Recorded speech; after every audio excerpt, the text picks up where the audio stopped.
Genèse chapitre 19. Et les deux anges vinrent à Sodome sur le soir, et Lot était assis à la porte de Sodome.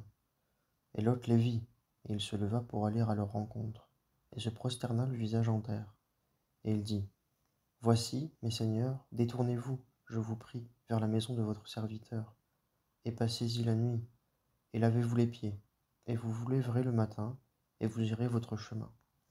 Et ils dirent, Non, mais nous passerons la nuit sur place. Et il les pressa beaucoup, et ils se détournèrent pour aller chez lui, et entrèrent dans sa maison. Et il leur fit un festin, et cuisit des pains sans levain, et ils mangèrent. Il n'était pas encore couché que les hommes de la ville, les hommes de Sodome, entourèrent la maison, depuis le jeune homme jusqu'au vieillard, tout le peuple de tous les bouts de la ville. Et ils appelèrent Lot, et lui dirent, Où sont les hommes qui sont entrés chez toi cette nuit? Fais-les sortir vers nous, afin que nous les connaissions. Lot sortit vers eux à l'entrée, et ferma la porte après lui. Et il dit, Je vous prie, mes frères, ne faites pas ce mal. Voici, j'ai deux filles qui n'ont point connu d'homme. Laissez-moi les faire sortir vers vous, et faites-leur comme il vous plaira.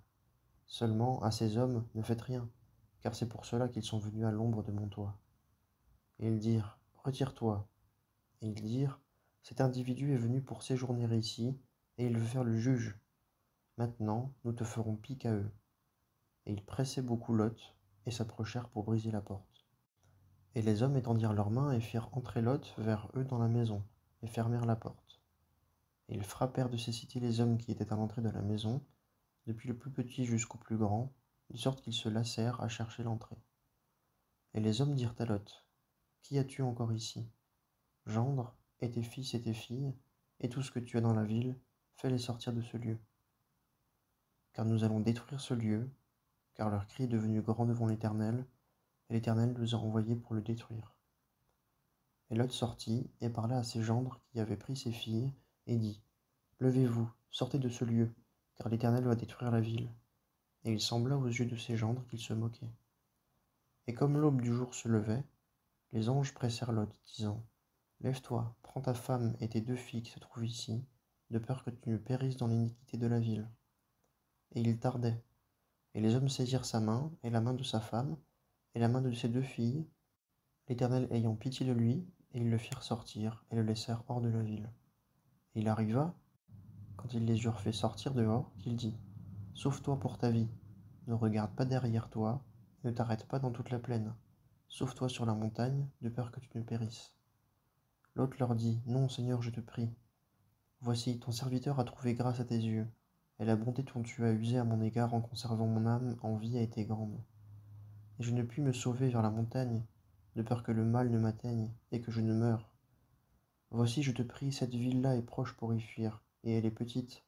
Que je m'y sauve donc. N'est-elle pas petite? Et mon âme vivra. Et il lui dit, Voici, j'ai accueilli ta demande en cette chose aussi, de ne pas détruire la ville dont tu as parlé. Hâte-toi de te sauver de là, car je ne peux rien faire jusqu'à ce que tu y sois entré. C'est pourquoi on a appelé le nom de la ville Tsoar. Le soleil se levait sur la terre quand Lot entra dans Tsoar. Et l'Éternel fit pleuvoir des cieux sur Sodome et sur Gomorrhe du soufre et du feu, de la part de l'Éternel. Et il détruisit ces villes et toute la plaine, et tous les habitants des villes, et les plantes de la terre. Et la femme de Lot regarda en arrière, et elle devint une statue de sel. Et Abraham se leva de bon matin, et vint au lieu où elle s'était tenue devant l'Éternel. Et il regarda du côté de Sodome et de Gomorrhe, et du côté de tout le pays de la plaine, et il vit, et voici, la fumée de la terre montait comme la fumée d'une fournaise. Et il arriva, lorsque Dieu détruisit les villes de la plaine, que Dieu se souvint d'Abraham, et renvoya Lot hors de la destruction, quand il détruisit les villes dans lesquelles Lot habitait. Et Lot monta de Tsoar, et habita dans la montagne, et ses deux filles avec lui, car il eut peur d'habiter dans Tsoar. Et il habita dans une caverne, lui et ses deux filles. Et l'aîné dit à la plus jeune, Notre père est vieux, il n'y a pas d'homme sur la terre pour venir vers nous selon la manière de toute la terre. Viens, faisons boire du vin à notre père, et couchons avec lui, afin que nous conservions une semence de notre père. Et elles firent boire du vin à leur père cette nuit-là, et l'aîné vint et coucha avec son père, et il ne s'aperçut ni quand elle se coucha, ni quand il se leva. Et il arriva le lendemain, que l'aîné dit à la plus jeune, Voici, j'ai couché la nuit passée avec mon père. Faisons-lui boire du vin encore cette nuit-là, et va, couche avec lui, et nous conserverons une semence de notre père. Et elles firent boire du vin à leur père cette nuit-là aussi, et la plus jeune se leva et coucha avec lui. Et il ne s'aperçut ni quand elle se coucha, ni quand elle se leva. Et les deux filles de Lot conçurent de leur père. Et l'aînée enfanta un fils, et appela son nom Moab. Lui est le père de Moab jusqu'à ce jour. Et la plus jeune, elle aussi, enfanta un fils, et appela son nom Ben-Ami. Lui est le père des fils d'Amon jusqu'à ce jour. Évangile selon Matthieu, chapitre 18. En cette heure-là, les disciples vinrent à Jésus, disant: Qui donc est le plus grand dans le royaume des cieux? Et Jésus, ayant appelé auprès de lui un petit enfant, le plaça au milieu d'eux et dit: En vérité, je vous dis, si vous ne vous convertissez et ne devenez comme les petits enfants, vous n'entrerez point dans le royaume des cieux.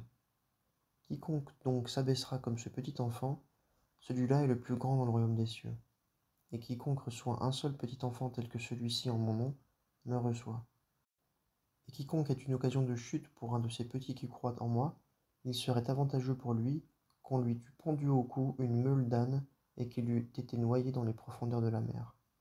Malheur au monde à cause des occasions de chute, car il est nécessaire qu'il arrive des occasions de chute, mais malheur à cet homme par qui l'occasion de chute arrive. Et si ta main ou ton pied est pour toi une occasion de chute, coupe-les et jette-les loin de toi. Il vaut mieux pour toi d'entrer dans la vie boiteux ou estropié que d'avoir 2 mains ou 2 pieds et d'être gelé dans le feu éternel. Et si ton œil est pour toi une occasion de chute, arrache-le et jette-le loin de toi, car il vaut mieux pour toi d'entrer dans la vie n'ayant qu'un œil que d'avoir 2 yeux et d'être gelé dans la géhenne du feu.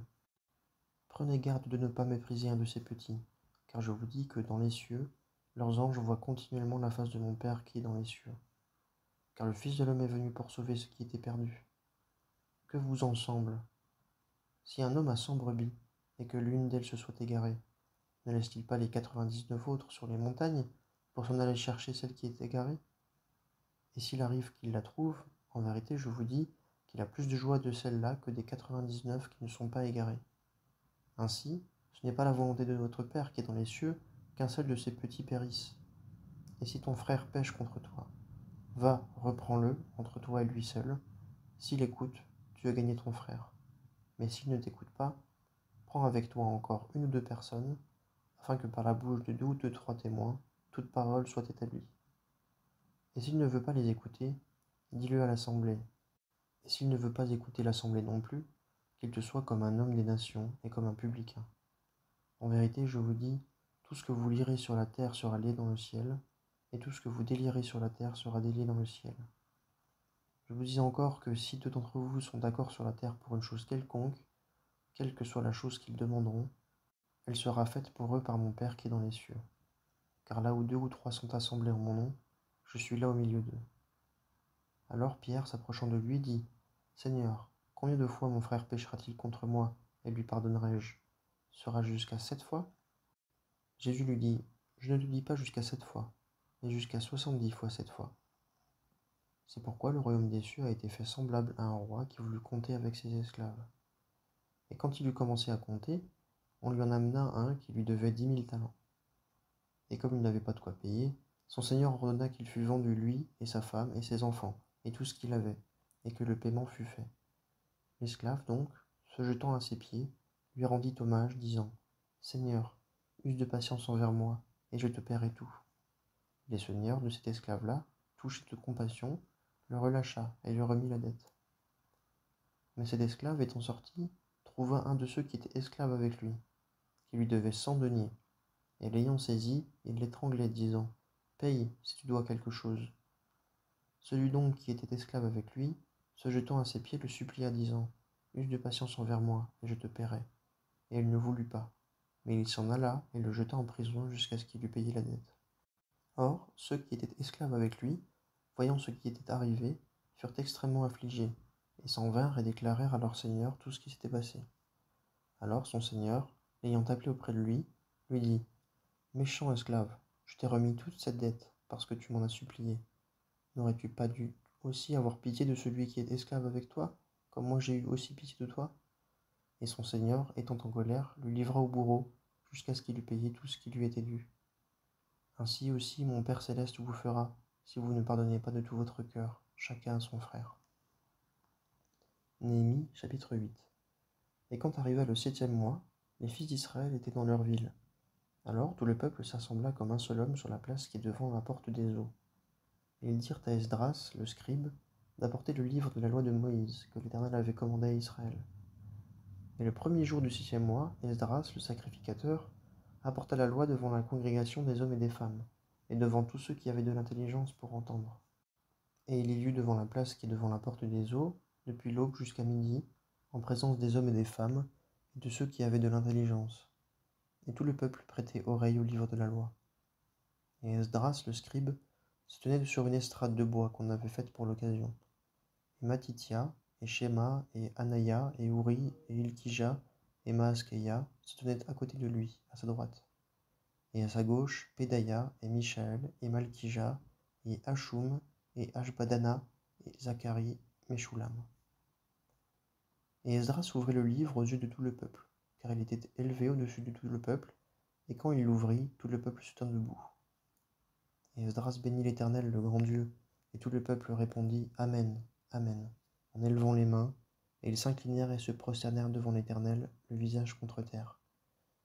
Et Jéchoua, et Bani, et Chérébia, Jamin, Akoub, Shabtaï, Odija, Maaskeya, Kelita, Azaria, Josabad, Hanan, Pelaya et les Lévites faisaient comprendre la loi au peuple. Et le peuple se tenait à sa place. Et ils lisaient distinctement dans le livre de la loi de Dieu, et ils en donnaient le sens et le faisaient comprendre lorsqu'on lisait. Et Néhémie, qui était le Tirshata, et Esdras, le sacrificateur, le scribe, et les Lévites, qui faisaient comprendre au peuple ce qu'on lisait, dirent à tout le peuple, ce jour est saint à l'Éternel, votre Dieu. Ne menez pas deuil et ne pleurez pas, car tout le peuple pleurait en entendant les paroles de la loi. Et Néhémie leur dit, allez, mangez de ce qui est gras et buvez de ce qui est doux, et envoyez des portions à ceux qui n'ont rien de préparé, car ce jour est saint, consacré à notre Seigneur. Et ne vous affligez pas, car la joie de l'Éternel est votre force. Et les Lévites tranquillisèrent tout le peuple, en disant, taisez-vous, car ce jour est saint, et ne vous affligez pas. Et tout le peuple s'en alla pour manger et pour boire, et pour envoyer des portions, et pour faire de grandes réjouissances, car ils avaient compris les paroles qu'on leur avait fait connaître. Et le second jour, les chefs des pères de tout le peuple, et les sacrificateurs et les Lévites, s'assemblèrent auprès d'Esdras, le scribe, et cela pour devenir intelligents dans la parole de la loi. Et ils trouvèrent écrit dans la loi que l'Éternel avait commandée par Moïse, que les fils d'Israël devaient habiter dans les tabernacles pendant la fête du 7e mois, et qu'ils devaient faire entendre et faire passer une proclamation dans toutes les villes et à Jérusalem, disant, sortez dans la montagne, et apportez des branches d'olivier, et des branches d'olivier sauvages, et des branches de myrte, et des branches de palmier, et des branches d'arbres touffus, pour faire des tabernacles, comme il est écrit. Et le peuple sortit et en apporta, et ils se firent des tabernacles, chacun sur son toit, et dans leur cour, et dans les parvis de la maison de Dieu, et sur la place de la porte des eaux, et sur la place de la porte d'Éphraïm. Et toute la congrégation de ceux qui étaient revenus de la captivité fit des tabernacles, et ils habitèrent dans les tabernacles, car les fils d'Israël n'avaient pas fait cela depuis le jour de Josué, fils de Nun, jusqu'à ce jour-là. Et il y eut une très grande joie. Et on lut dans le livre de la loi de Dieu chaque jour, depuis le premier jour jusqu'au dernier jour. Et ils célébrèrent la fête 7 jours, et au 8e jour, il y eut une assemblée solennelle, selon l'ordonnance. Actes des Apôtres, chapitre 18. Après cela, étant parti d'Athènes, il vint à Corinthe. Et ayant trouvé un juif nommé Aquilas, originaire du Pont, tout récemment venu d'Italie, ainsi que Priscilla sa femme, parce que Claude avait commandé que tous les juifs sortissent de Rome, il alla avec eux. Et parce qu'il était du même métier, il demeura avec eux et travaillait, car leur métier était de faire des tentes. Et chaque Shabbat, il discourait dans la synagogue et persuadait juifs et grecs. Et quand Silas et Timothée furent descendus de Macédoine, Paul était étreint par la parole, rendant témoignage aux Juifs que Jésus était le Christ. Comme il s'opposait et blasphémait, il secoua ses vêtements et dit, que votre sang soit sur votre tête. Moi je suis net, désormais je m'en irai vers les nations. Et étant parti de là, il entra dans la maison d'un nommé juste qui servait Dieu, et dont la maison tenait à la synagogue. Mais Crispus, le chef de synagogue, crut au Seigneur avec toute sa maison, et plusieurs des Corinthiens l'ayant ouï, crurent et furent baptisés. Or le Seigneur dit de nuit dans une vision à Paul, ne crains point, mais parle et ne te tais point, parce que je suis avec toi, et personne ne mettra les mains sur toi pour te faire du mal, parce que j'ai un grand peuple dans cette ville. Et il demeura là 1 an et 6 mois, enseignant parmi eux la parole de Dieu. Et pendant que Galion était proconsul d'Achaïe, les Juifs, d'un commun accord, s'élevèrent contre Paul et l'amenèrent devant le tribunal, disant: Cet homme persuade aux hommes de servir Dieu contrairement à la loi. Et comme Paul allait ouvrir la bouche, Galion dit aux Juifs: S'il s'agissait de quelque injustice ou de quelque méchante fourberie aux Juifs, je vous supporterai à bon droit. Mais si ce sont des questions de parole et de nom et de votre loi, vous y mettrez ordre vous-même, car moi, je ne veux pas être juge de ces choses. Et il les chassa de devant le tribunal. Et ayant tous saisi Sosthène, le chef de synagogue, ils le battaient devant le tribunal. Et Galion ne se mettait pas en peine de tout cela. Et Paul, ayant demeuré là encore assez longtemps, prit congé des frères et mit à la voile pour la Syrie, et avec lui Priscilla et Aquilas, après qu'il se fut fait raser la tête à Sancré, car il avait fait un vœu.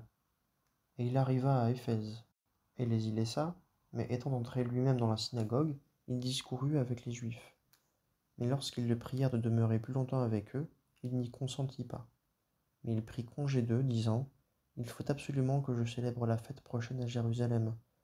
Je reviendrai vers vous, si Dieu le veut. Et il partit d'Éphèse par mer, et ayant abordé à Césarée, il monta et salua l'assemblée, et descendit à Antioche. Et ayant séjourné là quelque temps, il s'en alla, et traversa successivement le pays de Galatie et la Phrygie, fortifiant tous les disciples. Et il vint à Éphèse un juif, nommé Apollos, alexandrin d'origine, homme éloquent et puissant dans les Écritures. Il était instruit dans la voie du Seigneur, et étant fervent d'esprit, il parlait et enseignait diligemment les choses qui concernaient Jésus, ne connaissant que le baptême de Jean. Et il se mit à parler avec hardiesse dans la synagogue. Et Aquilas et Priscilla, l'ayant entendu, le prièrent et lui expliquèrent plus exactement la foi de Dieu. Et comme il se proposait de passer en Achaïe, les frères décrivirent aux disciples et les exhortèrent à le recevoir. Et quand il fut arrivé, il contribua beaucoup par la grâce à l'avancement de ceux qui avaient cru, car il réfutait publiquement les Juifs avec une grande force, démontrant par les Écritures que Jésus était le Christ.